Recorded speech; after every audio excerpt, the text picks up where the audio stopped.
Beredar di media sosial rekaman video penganiayaan David oleh Mario dan Di Satrio, anak pejabat pajak Kementerian Keuangan. Dalam rekaman terlihat korban yang sudah tidak berdaya tetap dianiaya oleh pelaku. Saudara, setelah ditetapkan sebagai tersangka, pegiat media sosial Indra Kents hari ini resmi ditahan di Rutan Bareskrim Polri. Selanjutnya polisi akan melakukan pelacakan untuk menyita aset tersangka. Kita ke sorotan ekonomi, saudara. Terdakwa kasus afiliator Boltex, Doni Salmanan, divonis 8 tahun penjara oleh Majelis Hakim Pengadilan Tinggi Jawa Barat.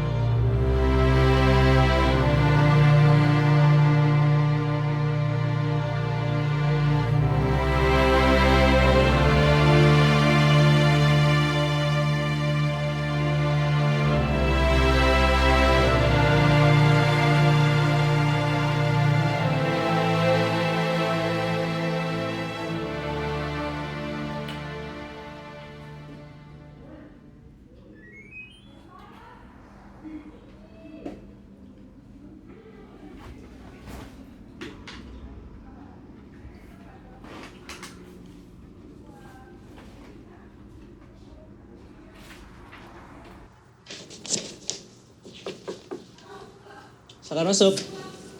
Permisi, Pak. Mari. Permisi. Mari. Silakan duduk. Oke. Ya. Apa kabar? Baik, Pak. Baik, sehat? Sehat, puji Tuhan. Oke. Ada apa ini? Wah, gini, Pak. Oh, Kan saya kan mahasiswa magang ya, Pak. Iya. Susah banget, Pak, ngajar di kelas sekarang. waduh, kenapa itu? Ini, Pak, anak-anaknya, astaga. Wah, susah banget, Pak. Susahnya ini apa? Susahnya ini banget apa? ngajarnya. Masa, Pak? Kita tiba-tiba waktu ngajar, saya ngasih tugas. Iya. Ya, Pak, nggak usah ngasih tugas. Kita Waduh. tiktokan aja. Wah, repot ya Pak. Iya, Pak. sama Iya, juga sama kasusnya. Pak. Iya, banyak yang kayak gitu Pak, hampir semua kelas Jadi Pak. bingung, Pak. Jadi bingung ya, mana masih mahasiswa magang ya. Kata mereka, udahlah Pak, tugas tuh nggak penting gitu. Kita di TikTok bisa Oke. nanti bisa jadi artis, bisa jadi TikToker. Waduh, sih, agak Pak. ini ya, Iya. agak ingin tampil ya anak-anaknya ya. Tapi ini kenapa masnya bawa gitarnya ini untuk apa ini? Ini kebetulan banget sih Pak. Besok kan kita kan pelayanan nih Pak Oh, di oke. gereja. Oh iya, hari Minggu ya Iya. besok ya. Nah, Oke. kita ini mau sekalian ngulik-ngulik lagu, Oh, latihan. Iya. Lagu apa tuh? Latihan lagu apa? Siapa tahu? Itu Lagu apa ya kemarin? Coba dicek lagunya. Cek grup dulu. Iya, Soalnya coba. pengurusnya tuh ngasihnya Hamin 1 ini. Oh iya ya, banget kebiasaannya pengurusnya. iya. Tolong di ini ya, dievaluasi. Iya. Mengenalmu, Betul sekali. mengenalmu. Oke, mengenalmu. Oh, iya. Oke. Wah, saya sambil lihat-lihat lirik nih. Boleh, soalnya boleh. Oh, iya. Pengurusnya ini agak Iya. udah banget nih, aduh. belum dipuji ya. Iya. Oke. Nggak Berarti kita nyanyi aja lagunya ya, Iya. biar kalian persiapan juga ya. Boleh kita nyanyi ya.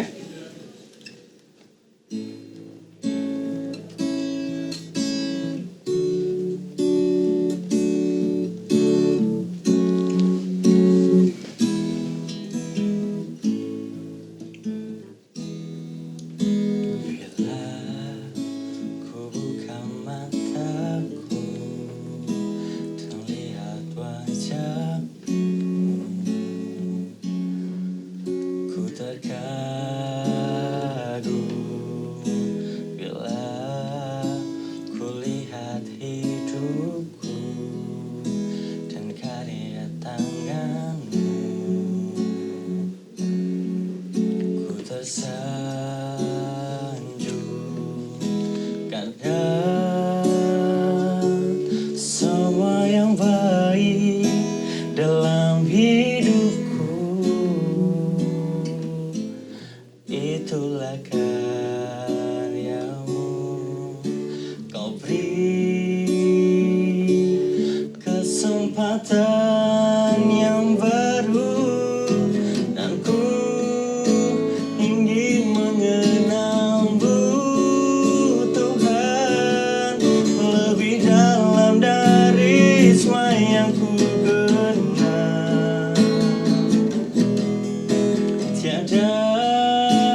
kadang semua yang baik dalam hidupku, itulah karyamu. Kau beri kesempatan yang baru, dan ku ingin mengenalmu Tuhan, lebih dalam dari semua yang ku kenal. Tiada kasih yang melebihimu, ku ada untuk menjadi penyembahmu.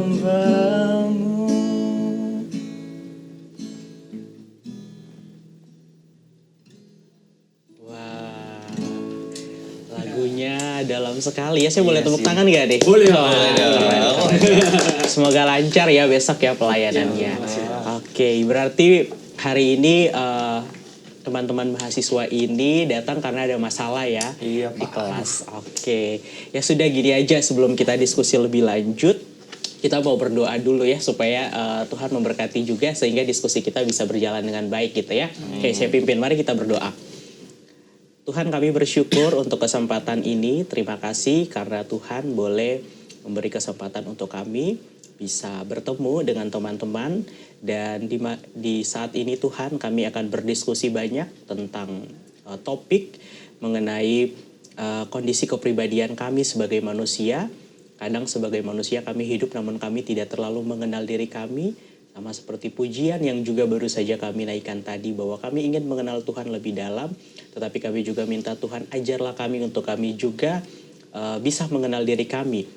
Dan begitupun kedua teman mahasiswa ini yang hari ini kami akan berdiskusi banyak tentang kondisi di kelas. Tentu mereka akan berhadapan dengan situasi di mana pengenalan diri, pengenalan kepribadian masing-masing itu sangat penting. Untuk itu Tuhan tolonglah kami, pimpinlah kami dengan kuasa Roh Kudus-Mu agar diskusi kami, sharing kami di hari ini boleh bermakna dan berkesan.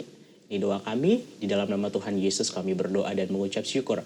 Amin. Amin. Oke, jadi seperti itu ya kondisi yang teman-teman alami di kelas gitu ya. Iya, Pak. Oke, ya jadi setelah ini kita mau apa nih? Ada yang mau teman-teman tanyakan mungkin seputar dengan kondisi kelas atau apa begitu? Nah, saya tuh bingung, Pak. Mm-mm. Anak-anak itu dalam masa yang seperti ini tuh, itu tuh apa sih, Pak? Dianggapnya tuh alay atau Oke. apa gitu, Pak? Mm-mm. Gejala-gejala yang apa gitu, Pak? Alay atau gimana? Karena mungkin zaman sekarang ya, Pak. Mm-mm. Kalau penyelesaiannya itu gimana sih, Pak? Oke, untuk menghadapi anak-anak seperti itu ya, oke. Karena kita ini kan sekolahnya SMA ya. Iya. Jadi memang kan situasi SMA itu kan teman-teman siswa itu mereka di usia remaja. Nah, kalau secara psikologis kan memang anak-anak SMA itu mereka berada di antara remaja pertengahan sampai remaja akhir. Dan memang itu adalah masa pencarian jati diri. Coba kalau teman-teman agak ingat ya, kembali lagi ke masa ketika misalnya masih SMP sampai remaja, pasti ada masa-masa kayak gitu ya. Pernah mengalami ketika kita ingin untuk tampil lebih di depan orang lain atau mencari perhatian. Nah, sebetulnya itu kan kondisi yang dialami oleh semua orang gitu ya. Bahkan saya juga pernah mengalami situasi yang sama. Jadi kalau misalnya kita lihat itu ada dua sisi sebetulnya ya. Pertama bahwa apakah itu harus kita sebut alay atau kita sebut itu istilahnya apa ya, alay terus apa narsis gitu-gitu ya. Biasanya yang paling sering kita dengar ya. Sebetulnya kan kalaupun kita sebut itu sebuah narsis atau narsistik begitu ya. Ternyata narsistik itu dia tidak selalu berkonotasi negatif. Karena kan kadang kalau orang udah disebut alay itu kan gambarnya negatif ya gitu. Kayak ingin kelihatan lebih, ingin mendapatkan atensi, dipuji, mendapatkan pengakuan, validasi misalnya kayak gitu. Dan sebetulnya kondisi-kondisi itu rentan memang terjadi di teman-teman di kelas gitu. Oleh anak-anak yang usianya masih remaja pertengahan sampai remaja akhir. Nah ternyata memang dalam masa perkembangan itu situasi narsistik ini sebetulnya bisa normal, bisa dianggap normal karena semua orang itu memang kita butuh pengakuan, dan butuh pengakuan itu sesuatu yang manusia memang butuh itu. Tetapi kemudian akan menjadi bermasalah ketika itu berlebihan gitu. Jadi misalnya kita ingin selalu supaya pengakuan itu berkali-kali, karena begitu sekali dipuji dia senang, 2 kali dipuji senangnya bertambah 1, 3 kali dipuji. Jadi semakin sering dipuji semakin dia senang. Akhirnya kebutuhan akan pujian itu menjadi sering dirasakan. Nah, ternyata itu tidak sehat gitu. Kalau di dalam psikologi itu dia bisa kita sebut sebagai gangguan kepribadian. Ada satu tipe yaitu gangguan kepribadian narsistik. Kalau bahasa Inggrisnya itu kan narcissistic personality disorder ya. Jadi gangguan kepribadian narsistik itu kurang lebih memang selalu merujuk pada orang-orang yang kondisinya tuh seperti itu. Mereka selalu ingin mendapatkan pujian, validasi. Nah, kira-kira itu mungkin latar belakang singkat begitu yang bisa teman-teman ketahui soal gangguan kepribadian itu, dan mungkin sedikit banyak kelihatan ya dari sisi teman-teman siswa di kelas itu kayak gitu. Nah Pak, mungkin ada nggak sih Pak ciri-ciri khusus gitu, mungkin dari siswa-siswa kita ya Pak ya, yang mereka memang ternyata NPD. Iya tadi ya, oke kita singkat NPD aja gitu ya. Oke. Jadi sebetulnya ini juga yang perlu perlu saya bilang buat teman-teman juga. Kadang tuh istilah-istilah psikologis itu menjadi mudah sekali dilabelkan ke diri kita atau ke orang lain. Itu kan yang kita sebut sebagai self-diagnose itu ya. Padahal kan sebetulnya dalam sisi psikologi pun, entah itu dia psikolog maupun psikiater, itu kan kita perlu melalui proses assessment yang panjang untuk bisa tahu benar nggak gitu. Ketika orang ini mengatakan dirinya itu narsistik, ada nggak gitu sebetulnya. Karena kalau ternyata cuma 1-2 gejala, belum bisa dikatakan narsistik juga gitu kan. Nah, jadi saya sempat baca memang kalau di kami psikologi maupun psikiatrik itu kan ada semacam buku panduan itu namanya DSM, itu dia berisi berbagai macam hasil riset tentang macam-macam bentuk gangguan mental atau gangguan jiwa. Nah, biasanya kita selalu mengacu dari situ. Nah, di DSM yang terbaru, DSM-5 itu memang disebutkan bahwa gangguan kepribadian narsistik ini atau NPD itu dia masuk dalam rumpun besar gangguan-gangguan kepribadian.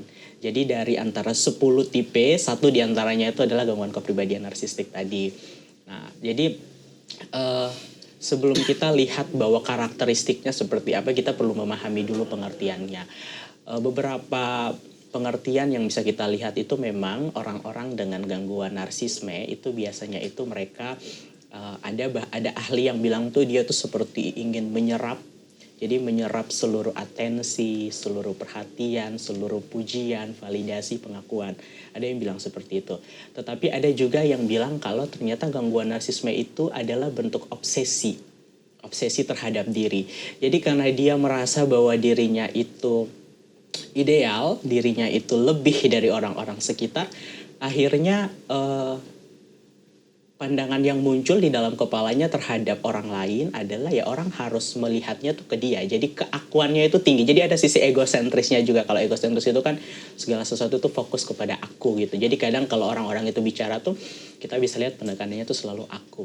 Aku itu begini, menurut aku harus gini. Jadi segala sesuatu tuh keakuannya tinggi sekali, egosentrisnya tinggi.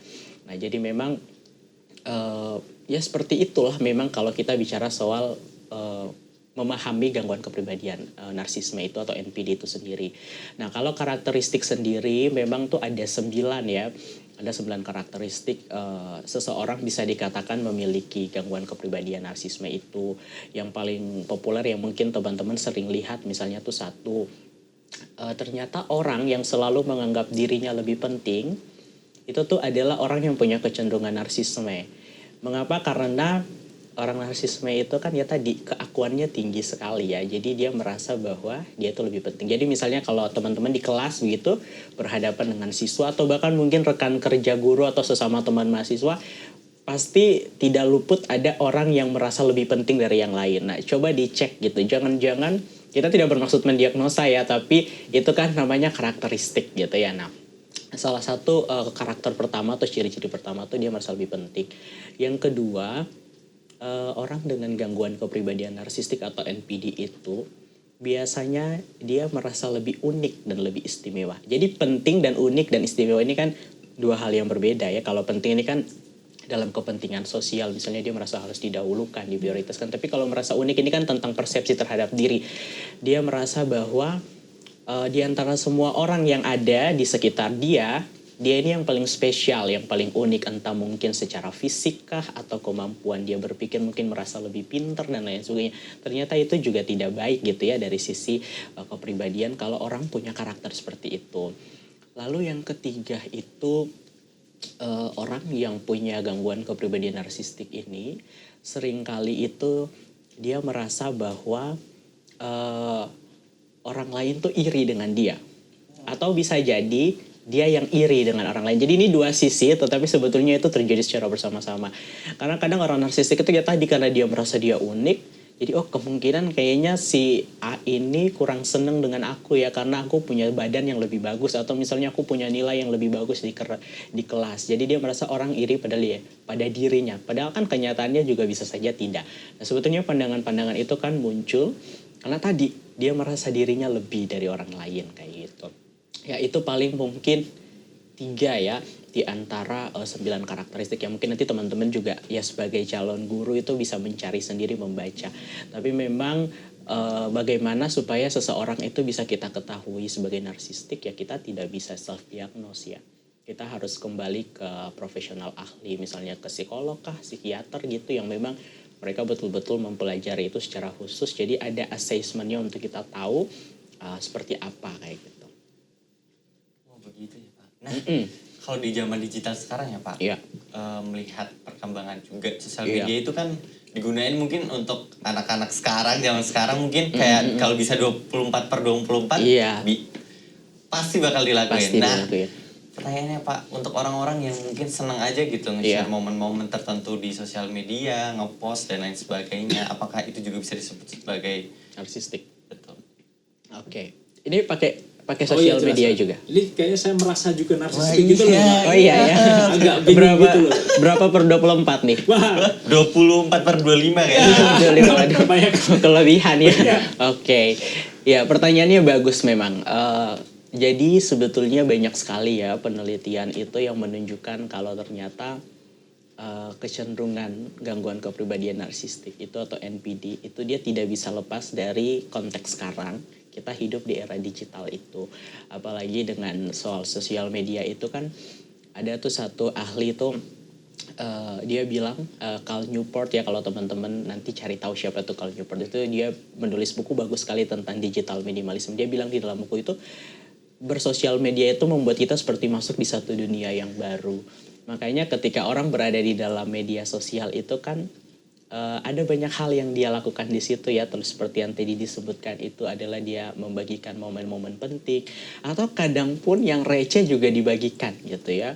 Sesederhana misalnya apa ya? Mungkin dia mau tidur tuh ada orang tuh ibu-ibu suka live di Facebook itu menjelang tidur malam gitu kan terus sambil putar lagu terus orang nonton dia mau tidur itu kan sebetulnya sesuatu yang seharusnya tidak perlu kita share. Tapi ternyata sosial media itu menjadi satu dunia di mana kita berinteraksi dan kita masuk di dalam situ dan ya bebas gitu kan semua orang bebas melakukan.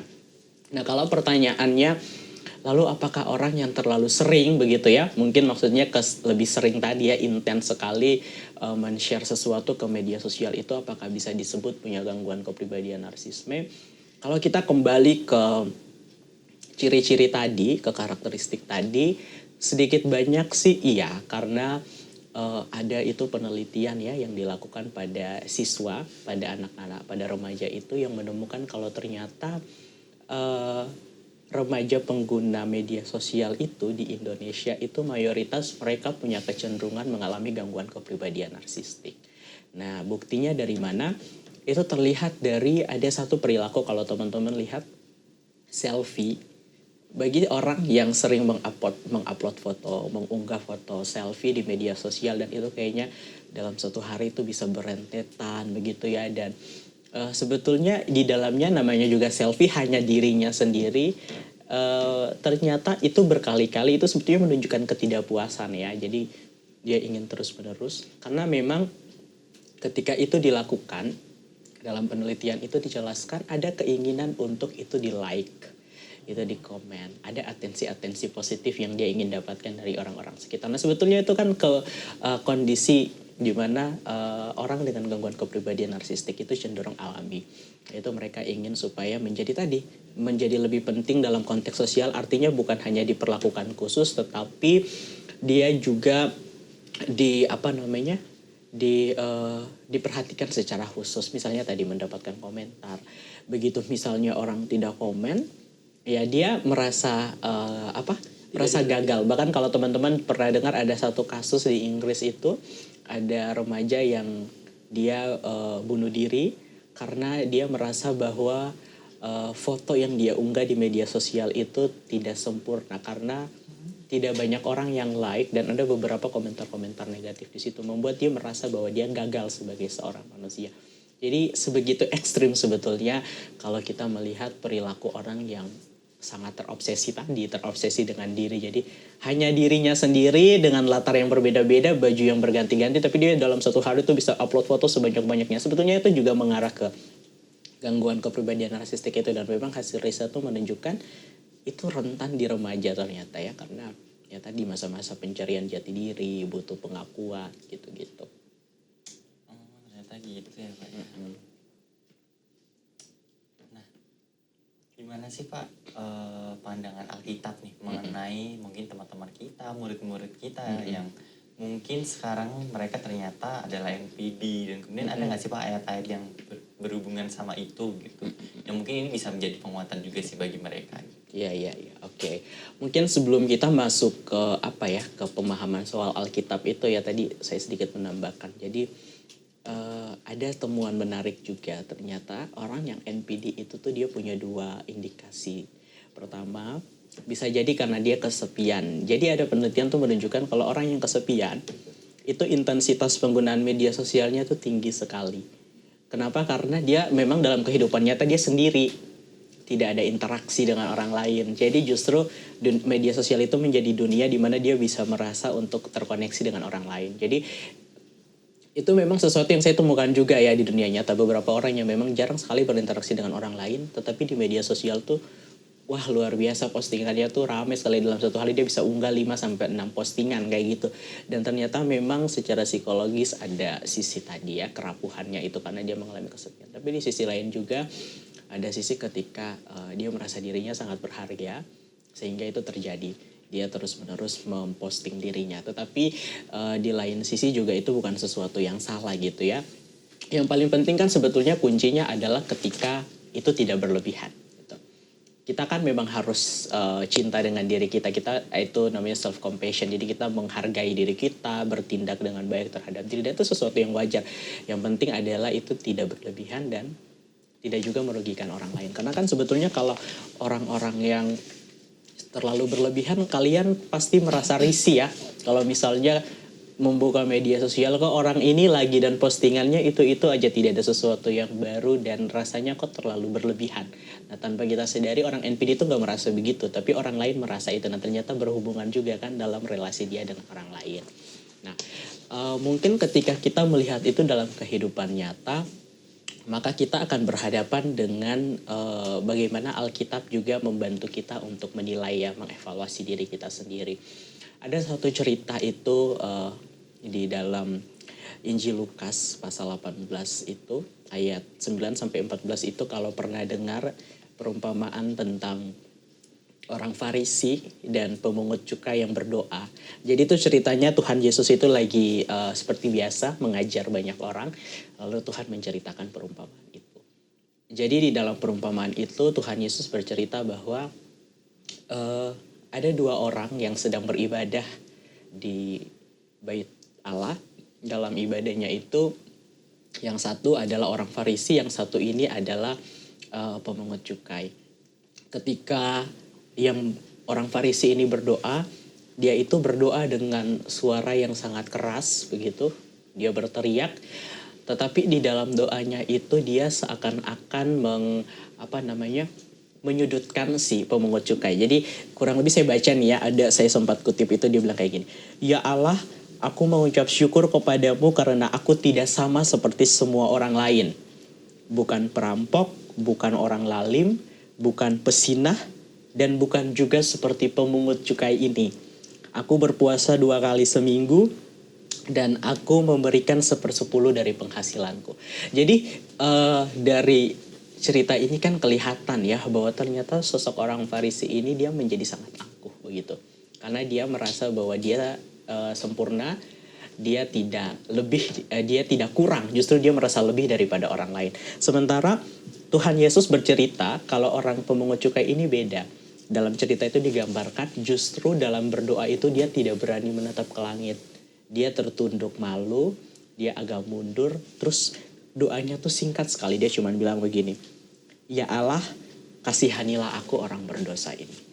Jadi kelihatan dari cerita itu bagaimana Tuhan Yesus itu ingin menunjukkan kepada kita bahwa di dalam hidup tuh ternyata kita akan menemukan orang dengan 2 karakter yang berbeda.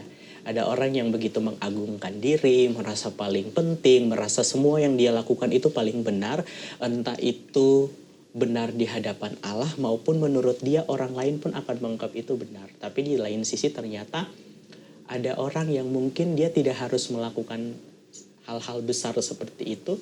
Tetapi ternyata itu hal yang justru lebih berkenan di hadapan Allah. Karena ketika kita baca cerita itu ya, kemudian di akhir tuh Tuhan Yesus bilang kepada banyak orang bahwa ternyata dari 2 sosok itu perbuatan yang berkenan di hadapan Allah tuh menurut kalian yang mana? Apakah si Farisi atau pemungut cukai? Yang mana ya? Ayo. Wah, yang mana nih? Saya Kristennya agak KW-KW-an. Agak KW-KW ya. Jadi pada akhirnya tuh memang dari cerita itu Tuhan Yesus menegaskan bahwa yang berkenan itu adalah si pemungut cukai. Yang memang dia tidak berteriak, tidak berkoar-koar bahwa aku berpuasa, aku memberi persembahan. Tidak seperti itu. Jadi sebetulnya dari cerita ini kita agak relate ya dengan pembahasan kita tentang narcissistic personality disorder ini adalah baik dalam kehidupan kita dengan manusia maupun relasi kita dengan Tuhan itu. Tuhan lebih menginginkan kita menjadi orang yang tidak lebih-lebihkan, tidak menjadi orang yang sombong. Tuhan ingin kita menjadi orang yang sebisa mungkin. Kan ada juga kata-kata kayak ya apa yang diberikan oleh tangan kanan tidak usah diketahui oleh tangan kiri. Apa kebalik ya? Gitu intinya kan ada yang kayak gitu ya. Jadi maksudnya itu hanya ingin menekankan kepada kita bahwa dalam hidup memang cukup-cukup saja gitu. Ya nggak apa-apa gitu. Misalnya kamu punya apa, saya punya apa, dan itu menjadi milik kita. Ya mungkin sebagai bentuk apresiasi kita bisa kali ya media sosial itu menjadi ruang untuk kita berbagi tentang pencapaian itu. Tetapi tidak lalu kita merasa kita lebih daripada orang lain karena kita sudah mencapai itu. Nah ternyata dari kisah Alkitab ini kan kemudian kita ditegaskan oleh Tuhan Yesus melalui cerita itu bahwa justru semakin kita terlalu berlebihan, terlalu sombong, itu tidak berkenan di hadapan. Jadi ya pada akhirnya kalau kita kembali lagi ke yang kayak tadi teman-teman diskusikan soal kondisi kelas, mungkin itu tuh menjadi refleksi bagi kita bersama ya. Antara saya, teman-teman juga, dan juga bagaimana kita melihat orang-orang sekitar kita termasuk kayak siswa yang teman-teman hadapi tadi gitu. Jangan sampai memang kondisi-kondisi itu ada latar belakangnya. Dan ya pada akhirnya kita diajak sih oleh Tuhan tuh untuk lebih rendah hati. Karena yang berlebihan itu justru tidak terlalu baik gitu. Oh jadi gitu ya.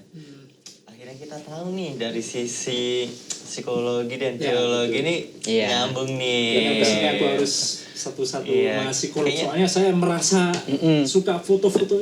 Oh iya. Baik. Apanya yang kurang harga dirinya? Ya. Kurang likes. Oh, kurang likes ya. Oke. Gitu aja sih ya Pak ya. Oke, ya paling saya saya menitipkanlah kepada teman-teman gitu ya.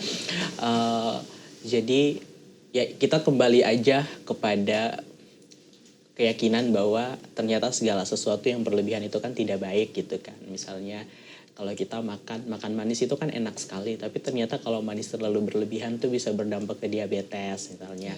Makanan-makanan yang berminyak tuh juga enak gitu ya, gorengan dan lain-lain, tapi terlalu berlebihan tuh juga bisa menyebabkan kolesterolnya. Ternyata itu juga sama halnya dengan kondisi jiwa kita, kondisi psikologis kita.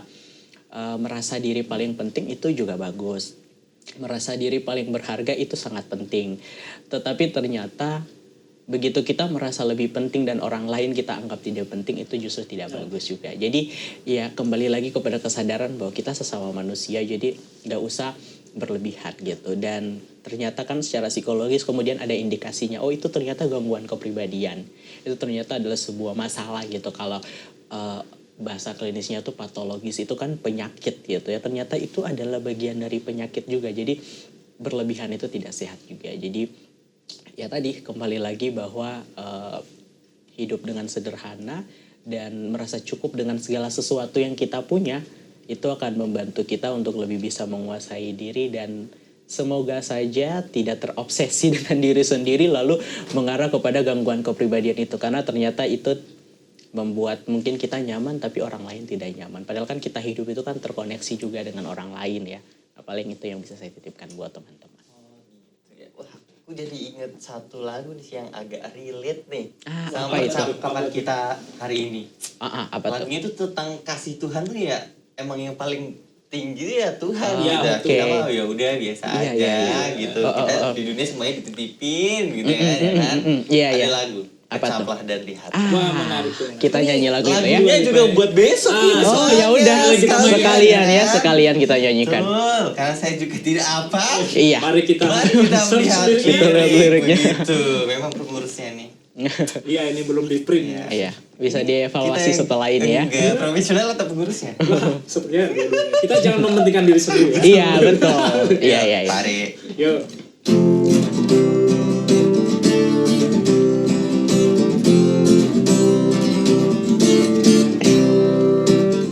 Ucaplah dan lihatlah betapa banyak Tuhan itu.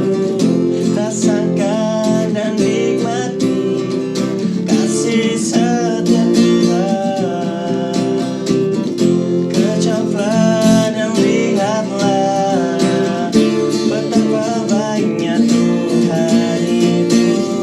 Rasakan dan nikmati kasih setia Tuhan. Syukur bagimu Tuhan, segala hormat bagimu Tuhan. Allah yang mengasihiku, Allah yang memeliharaku.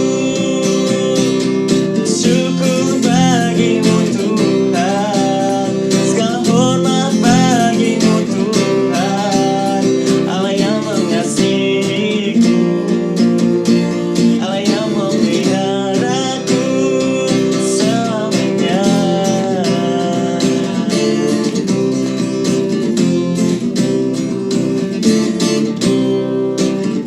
Kecaplah dan lihatlah betapa banyak Tuhan itu.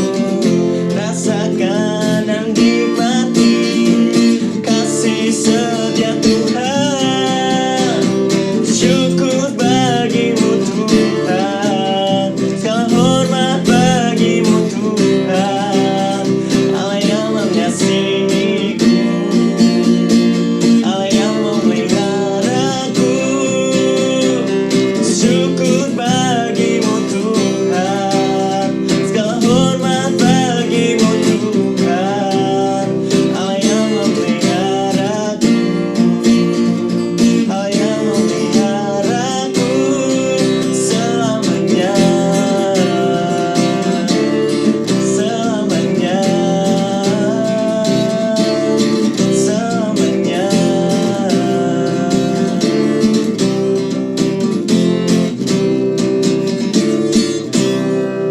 Wah, keren. Cocok banget lagunya. Semoga Luar besok biasa. lancar ya. Amin amin amin.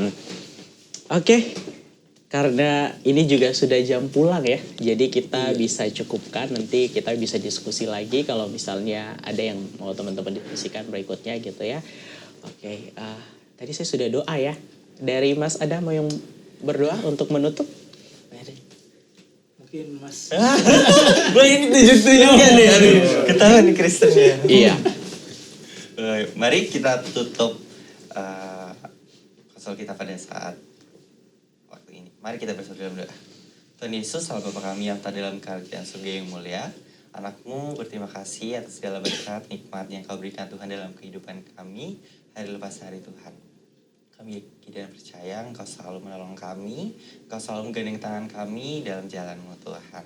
Tuhan, kiranya apa yang menjadi permasalahan kita yang kita bahas pada saat ini Tuhan, kiranya ini bisa menjadi bentuk kita melihat, bentuk kita mendengar, bentuk kita juga merasakan setiap hal yang ada di sekitar kita Tuhan. Dan biarlah apa yang kita bahas bisa menjadi penemuan masalah untuk kami semua Tuhan.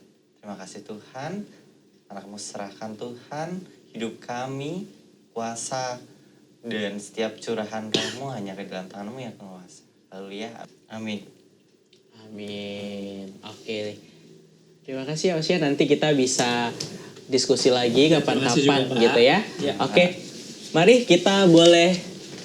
Oh iya, sepertinya ada ini ya. Permisi. Oh iya. Oh, Atas nama Joshua? oh iya, dengan Bapak Wira ya. Iya. Oh iya. Oh ya, saya duluan ya. Oke, Oh, iya, iya. oke. Mari Mas, silakan sekalian aja saya juga pulang. Ya. Oke.